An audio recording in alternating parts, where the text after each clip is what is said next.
I came to Oregon in 1981. I was working for a company called Owens, Illinois, as a part of their controllers development program. And I was being trained to be a controller of a manufacturing plant, one of the glass manufacturing plants.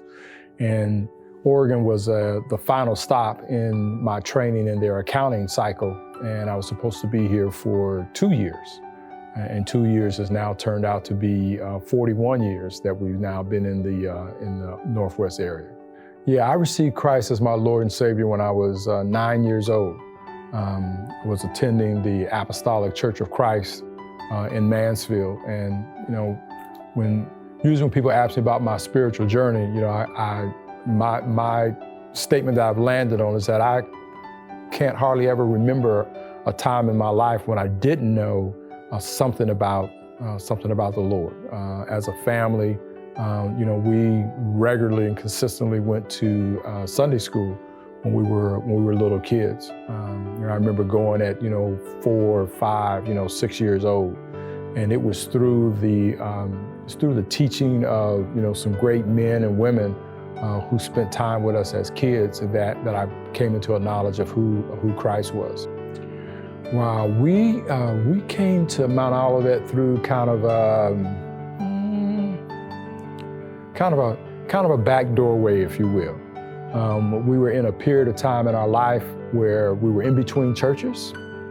So we had been visiting a number of churches around the city, trying to find a place that fit for our entire family.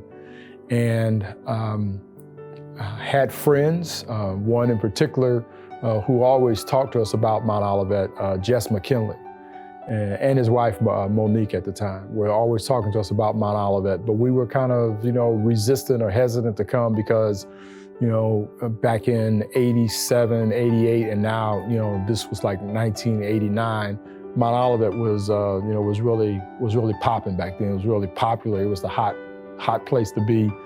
Pastor Martin, as it turns out, had been in town for 2 years.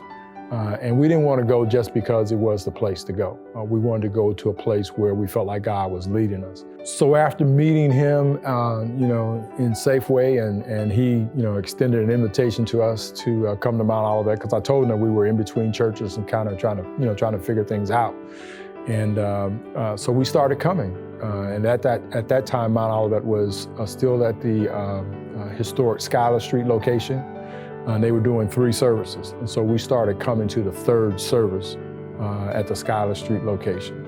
And it was shortly after that the decision was made to relocate to the Stone Tower Church.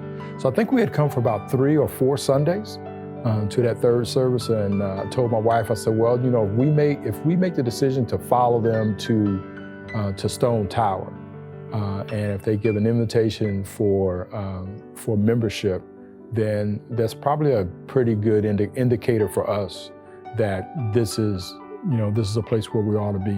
Because if we were coming for 4 weeks in a row, and now our 5th week, and we were enjoying it, his teaching was really spot on. I believe he was teaching on a family series at the time, and we were enjoying that.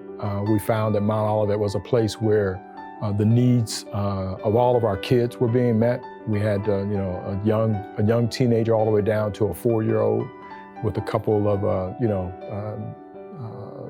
9 and 7-year-olds in between, and everybody's needs were being met, and we thought it was a good fit for us as a family. And so we ended up joining on that Sunday when we went to Stone Tower.